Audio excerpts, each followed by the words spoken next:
Hey YouTube. So I was taking my gold stack out. I've acquired some gold this week, and I have a spreadsheet that I have for silver.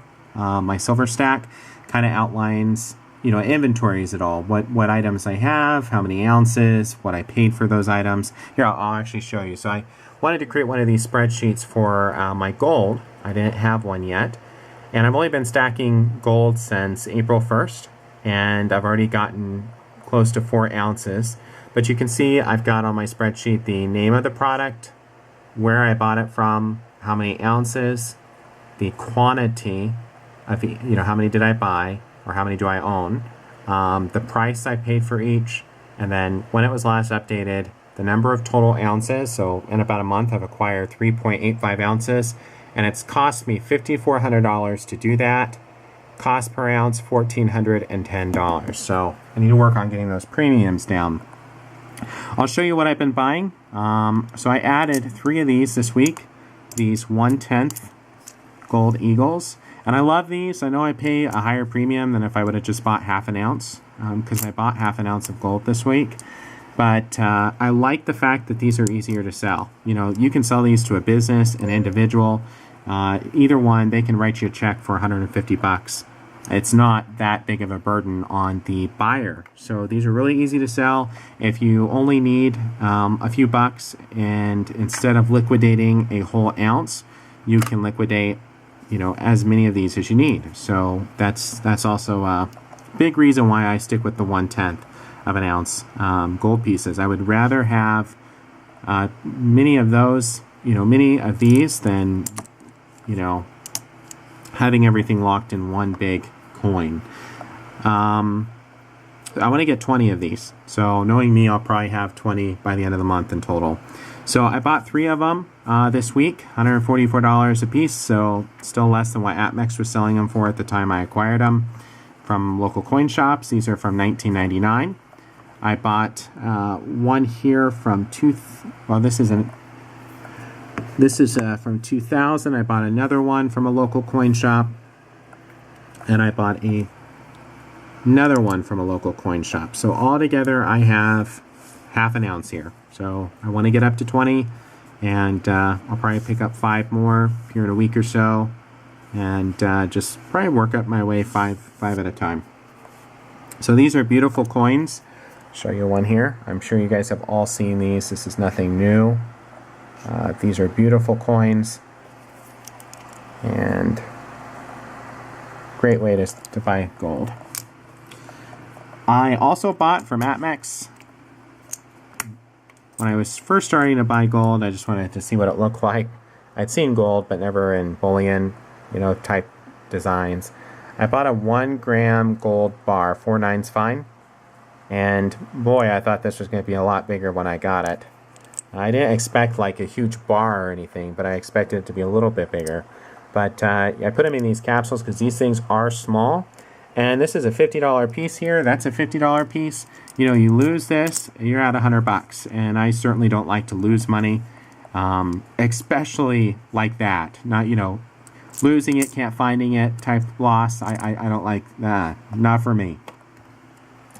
I also bought one of these 2016 commemorative special edition mercury dimes, 1/10 of an ounce gold mercury dimes. And these are selling for about $250, $260 on eBay.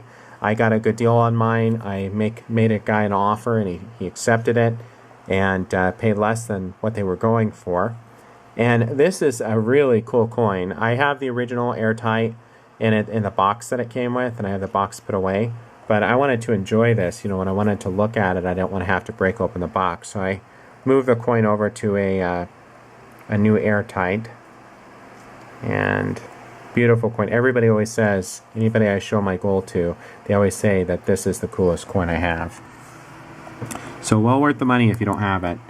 And I think it's only going to grow in value. So then I bought one of these. This is a 1945 2 peso, Mexican peso coin. And this thing's worth about 90 bucks, but with an eBay coupon that I had for 15 bucks off and some other discounts, I got it for 60. So I have immediate equity in this coin. So not a bad deal. Very tiny though. Very tiny. I thought it was going to be a little bigger than this. I personally can't see, if this was ever in circulation, I can't see how people could keep track of coins this small. I would be losing all sorts of gold coins if this is what I used every single day. I mean, this is tiny. Alright,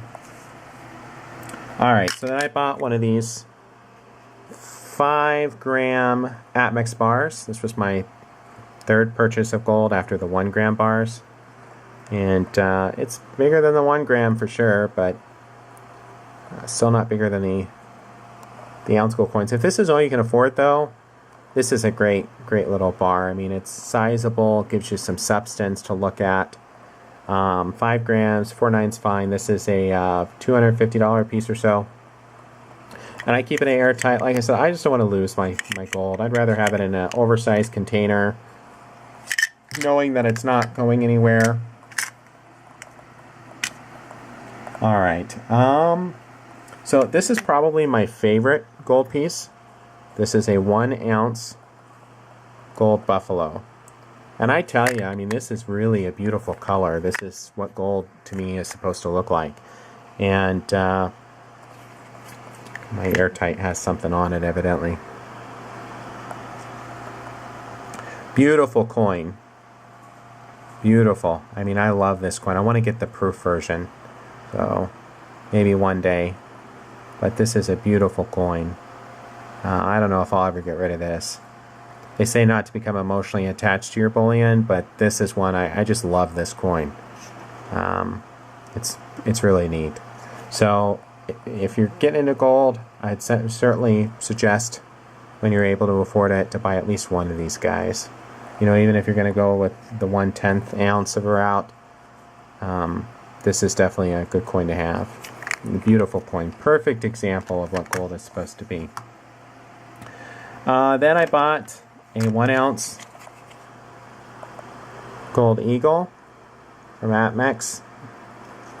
And that's a beautiful coin too. Still like the gold buffalo a little better, but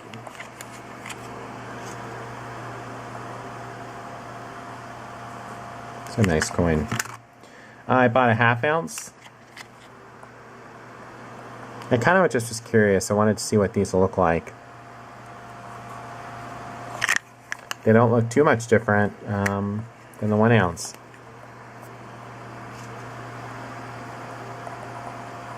In terms of size. Alright, the last piece of gold that I have, I bought my first pre-1933 gold coin. This is an 1894 gold $10 piece. So, I think that's pretty cool.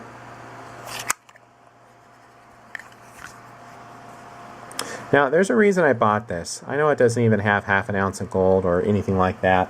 There's a reason I bought this. Let me grab it real quick. There was a company that, I don't know how good they are. They're called ITM Trading. The thing I don't like about them is they make all these conspiracy videos on YouTube about how the world's going to end and about how gold and silver is going to save us all, which I don't really invest in gold and silver for those purposes. I like some of their videos because they are informative, but I don't really like, you know, some of the content they produce. I don't believe that people are going to barter with gold and silver until some sort of a society has been established. You know, and some sort of currency has been created or method of transacting. I think if things were to go upside down, people are going to, and there's no order, people are going to be needing basics. You know, nobody's going to go to work because the dollar is not worth anything. It has to either be a very structured reset, and if it's an unstructured reset, if things fall and the government doesn't structure it the right way, then people aren't going to go to work. They're not getting paid. You know, you're going to have to barter with necessities, food, gas, water, things that really, you know, make or break you. But I bought, you know, so I don't like all their videos. I don't agree with all their content. But I do like this. They sent me this folder, and it had this really cool graph here. And it's by a gentleman at let's see here. According to statistics published by PCGS and Professor Raymond Lombra, Dean of Department of Economics at Pennsylvania State University, rare gold coins in many instances have historically outperformed stocks and gold bullion by a wide margin.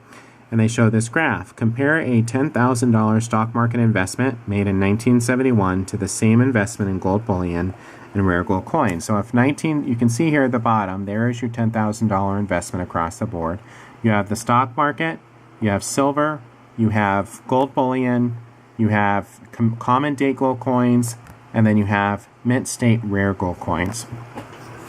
So if you would have invested $10,000 in the stock market today in 1971, you'd have, as of 2017, close to $250,000. Significantly more than if you made the same investment in silver, which, silver is not truly an investment in my opinion. It is a store of value. It is how you beat inflation. But still, your money would have grown regardless. You still would have had an increase of capital.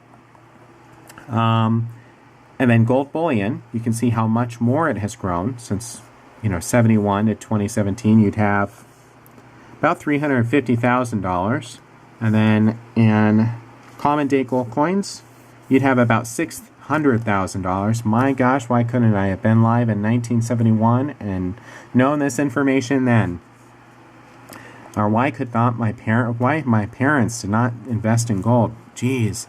1971, if you would have invested in mint state rare gold coins, then $10,000 would have yielded you $937,453. So isn't that crazy? Mint state gold coins outperformed every category, including the Dow Jones Industrial Average 3.9 to 1 and Bullion 2.7 to 1.